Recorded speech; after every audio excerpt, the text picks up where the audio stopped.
مرزا جی کے بقول ان کے یار غار علی الحسن نقوی صاحب نے ان سے سوال کیا. اچھا اب یہ جی اس پر آ جائیں, یہ جو ہے کربلا سے جو ریلیٹڈ رسومات ہیں, یہ کچھ پریکٹسز ہیں, خاص کر کے مرزا جی نے روک کر بولا ہاں بتائیں. تو علی الحسن نقوی نے کہا اس میں آ جاتا ہے کہ سب سے پہلے تو یہ بات بتائیں کہ مفتی اعظم پاکستان مفتی منیب الرحمان صاحب جو ہیں بریلوی مسلک کے, وہ ایک بات کرتے ہیں, وہ کہتے ہیں جی ہم انتظامی طور پر جناب 40واں کر دیتے ہیں, پر ہم یہ بھی نہیں کہتے کہ 40ویں دن کرو, 38ویں دن کر لو, 27ویں دن کر لو, 20ویں دن کر لو. جیسے ہم یہاں آج محرم کے مہینے میں بیٹھے ہیں تو آپ رجب میں کیوں نہیں بیٹھے؟ تو پھر اس طرح تو یہ بھی بدعت ہوگی ہمارا بیٹھنا. اب مرزا جی نے جواب میں کہا نہیں, دو مختلف چیزیں ہیں, ہمارا بیٹھنا ہے, گفتگو کرنا, یہ علم دین کی مجلس, یہ تو دین کی اصل ہے. اچھا اب یہ جی اس پر آ جائیں, یہ جو ہے کربلا سے جو ریلیٹڈ رسومات ہیں یا کچھ پریکٹسز ہیں خاص قسم کی, اس میں آ جاتے ہیں جی. سب سے پہلے تو یہ بات بتائیں کہ مفتی اعظم پاکستان مفتی منیب الرحمان صاحب جو ہے بریلوی مسلک کے, وہ ایک بات کرتے ہیں, وہ کہتے ہیں جی ہم انتظامی طور پہ جناب 40واں کر لیتے ہیں, ہم یہ بھی نہیں کہتے 40ویں دن کرو, 38 دن کرو, 37 دن کرو, 20ویں دن کرو. تو ابھی جیسے ہم آج محرم کے مہینے میں بیٹھے ہیں تو آپ رجب میں کیوں نہیں بیٹھے؟ تو پھر اس طرح یہ بھی بدعت ہوگی ہمارا بیٹھنا. نہیں, دو مختلف چیزیں ہیں. ہمارا بیٹھنا یا گفتگو کرنا یہ علم دین کی مجلس, یہ تو دین کی اصل ہے. ہم یہ پوچھتے ہیں اس طرح کی اصل تو نبی صلی اللہ علیہ وسلم سے ثابت ہے. مختلف موقعوں پر آپ صلی اللہ علیہ وسلم نے صحابہ کرام سے خطاب کیا. جب مواقع آتے تھے, کوئی جنگ کا موقع آیا ہے تو خطاب کیا, کوئی اور اپیل کرنی ہے دعوت و تبلیغ کے کام کو بڑھانے کے لیے تو آپ نے یہ سارے معاملات, یہ تو ہے اصل. ہم بھی کہتے ہیں کہ دین میں کوئی اچھا طریقہ جاری کرتا ہے, صحیح مسلم میں حدیث ہے, اسے ثواب ملے گا. دین میں اچھی بدعت نہیں, اچھا طریقہ, اور برا طریقہ کرے گا وبال ہوگا. میرا پورا مسئلہ نمبر 75B ریکارڈ ہے, میں نے 8 مثالیں دی ہیں اسلام میں اچھے طریقے جاری کرنے کی. اس میں سے یہ ایک اچھا طریقہ ہے جو ہم ویڈیو ریکارڈنگ کر رہے ہیں. اس سے اسلام تو نہیں بدل گیا نا, یہ تو اسلام میں اچھے طریقے ہیں. اس توجہ کیجیے گا, یعنی کہ اس کا پس منظر یہ ہے کہ انہوں نے, مرزا جی نے اپنی دیگر ویڈیوز میں بریلوی حضرات کی جو ایصال ثواب کے نام پر تیجے 40واں جو وہ کرتے ہیں مردے کے لیے, تو مرزا جی نے اس کے اوپر اعتراض کیا ہوگا, اس کی وضاحت دی ہوگی کہ جی یہ بدعت ہے, یہ غلط ہے, سو بھی دن مخصوص کر کے کسی کو ثواب پہنچانا وغیرہ. تو اس پہ منیب الرحمان صاحب نے یہ کہا ہوگا کہ اگر ہمارا دن مخصوص کر کے کسی کو ثواب پہنچانا اگر وہ بدعت ہو سکتا ہے, تو آپ کا دن مخصوص کر کے یہ محرم میں محرم کی مجالس لگانا اور ربیع الاول میں ربیع الاول کی مجالس لگانا, اس طرح یہ بھی تو نبی صلی اللہ علیہ وسلم سے ثابت نہیں ہے نا. آپ نے کو محرم میں کو محرم اس کے کہ یہ جو من گھڑت جو قصے ہیں ان کو لے کر جو ہے وہ کوئی مجلس نہیں لگائی, نہ ربیع الاول میں ربیع الاول کے کوئی من گھڑت قصوں پہ آپ نے لگا رکھا ہے. ٹھیک ہے نا, ابھی سمجھیں ذرا اس بات کو. مرزا جی نے کہا نہیں, دو مختلف چیزیں, ہمارا بیٹھنا ہے, گفتگو کرنا, یہ علم دین کی مجلس, یہ تو دین کی اصل ہے. ہم یہ پوچھتے ہیں اس طرح کی اصل تو نبی صلی اللہ علیہ وسلم سے ثابت ہے. مختلف موقعوں پہ آپ صلی اللہ علیہ وسلم نے صحابہ کرام سے خطاب کیا. جب مواقع آتے تھے, جنگ کا موقع آیا تو آپ نے خطاب کیا, کوئی اپیل کرنی ہے آپ نے خطاب کیا. اب اگر ہم وہاں بیٹھے ہوئے تو ہم کہتے ہیں مرزا جی کوئی اتنے جوڑتا ہے, ہم اتنے جوڑتے ہیں تمہارے آگے ہاتھ, معاف کر دو ہمیں.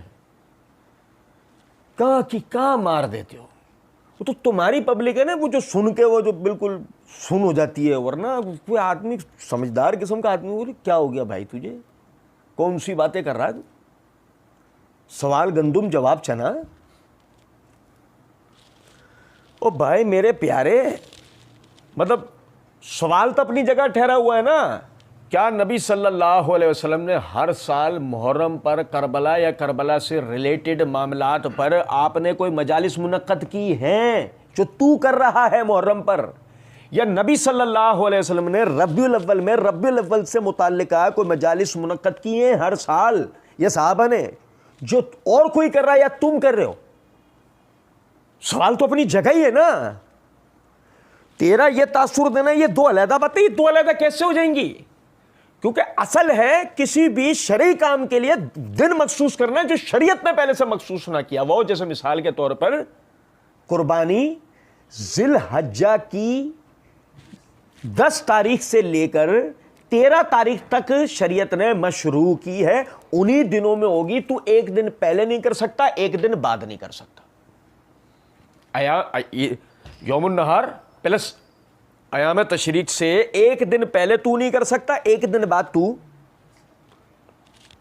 ثواب کا کام ہے, قربانی ہے, اور مہینہ مہینہ ذی الحجہ کا ہے، ذبیحہ کا ہے، میں 15 تاریخ کو کر دوں، میں 20 کو کر دوں، میں 25 کو کر دوں، میں کر تو ذی الحجہ میں رہوں، میں 5 تاریخ کو کر لوں 10 سے پہلے، میں کر تو ذی الحجہ میں رہوں، نہیں، تو کرے گا 10 تاریخ کو، تو کرے گا 10 تاریخ کو۔ اور تقرر بھی ایسا ہے کہ نبی صلی اللہ علیہ وسلم نے فرمایا کہ جس شخص نے بھی عید کی نماز سے پہلے قربانی کر لی ہو، اس نے اپنے گھر والوں کے لیے ان کی ضرورت پوری کی، اس کو چاہیے وہ اب دوبارہ قربانی کرے، جس کا مطلب ہے کہ پہلے کی قربانی مانی گئی نہیں۔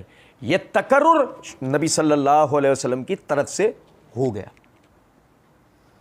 اب جس طرح اگر مزہ یہ آتا کہ مرزا علم دین کی مجلس تھی نا، علم دین سکھانے بیٹھے تھے، آپ یہ سوالات محرم کی بجائے رمضان میں رکھتے، اصل میں آپ نے بھی تو ٹرینڈ فالو کرنا تھا، اصل میں آپ نے بھی تو ذاکر بننا تھا، اصل میں آپ نے بھی تو شہرت چاہیے تھی، اصل میں آپ بھی تو ریٹنگ کے بھوکے ہیں۔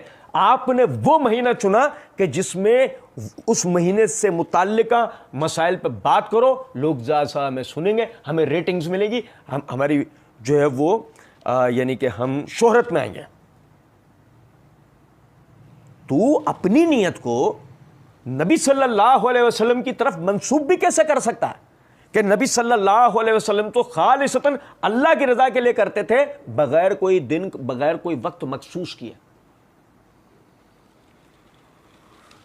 ورنہ یہی تو سوال ہے کہ اگر مردے کو ایصال ثواب کے لیے تیجا 10واں 20واں 40واں کرنا شریعت سے ثابت نہیں ہے، تو تیرا یا کسی کا مہینہ مخصوص کر کے وہ تذکرہ کرنا اور اس کو رواج بنا لینا، یہ کون سا شریعت سے ثابت ہے؟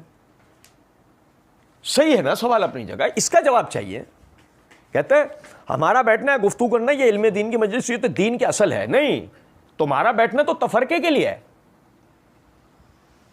الفتنہ تو اشد من القتل، تو نے خود کہا، سنو ذرا بات، توجہ طلب بات، کہ تو نے تو اپنے اس بیٹھنے کا مقصد، تو نے تو خود یہ کہا ہے، مجھے کہتے ہیں ننا مودودی، یہ اپنے الفاظ واپس لیں، آپ کہیں مودودی سے بڑا فتنہ، تو نے تو اپنے لیے یہ بات کی۔ اگر تو واقعی علم دین کی مجلس لے کر بیٹھا ہوا تھا تو علم دین کی مجلس میں مجھے بتائیے کون سا آدمی خود کو فتنہ مانتا ہے؟ تو نے ہی کہا دوسری مقام پہ پارٹ 2 میں، اس لیے فتنہ میں ہوں نا، تو اسی لیے مجھے بڑا فتنہ سمجھتے ہیں نا۔ تو بھائی تو سمجھ کے تجھے کیوں فتنہ، اگر تو واقعی علم دین کی مجلس لے کر بیٹھا تھا جو دین کی اصل ہے، تو دین کی اصل میں فتنہ تھوڑی ہے، دین کی ضد ہے فتنہ۔ تو اسلام لفظ سلامتی، اور سلامتی کی ضد فتنہ ہے۔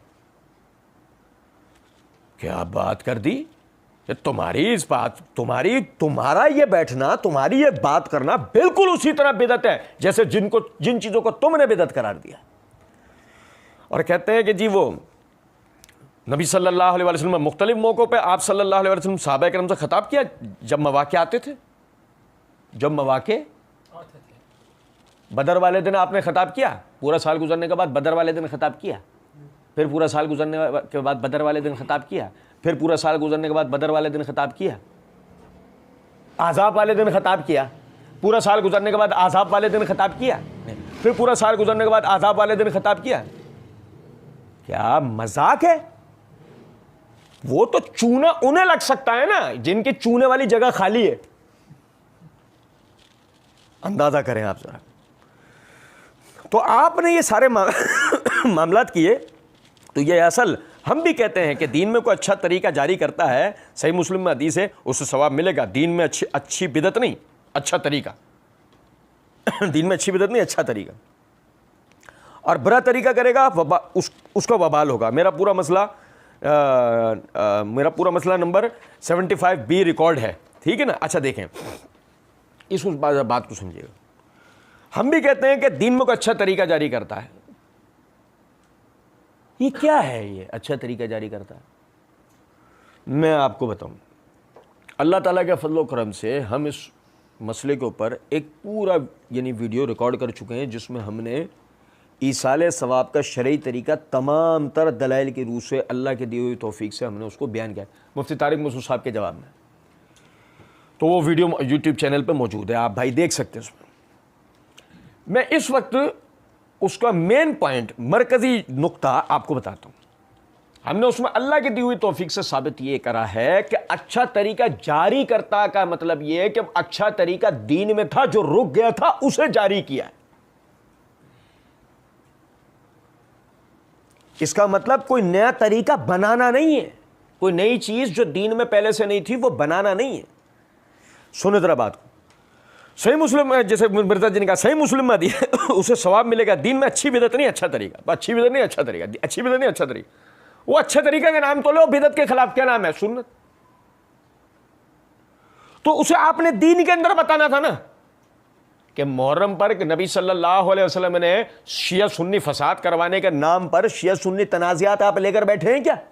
یا صحابہ لے کر بیٹھے یا تابعین یا تبع تابعین؟ اور مرزا جی تمہیں تو معاف، تم ابن تیمیہ رحمۃ اللہ علیہ تک ہی ثبوت دے دو، تم حافظ ابن کثیر تک ہی ثبوت دے، تم حافظ ابن حجر تک 800 ہجری تک ہی ثبوت دے دو کہ ہر سال مسلمان اکٹھے ہوتے ہو محرم کے اندر یہ شیعہ سنی تنازعات کو لے کر، نہیں ملے گا۔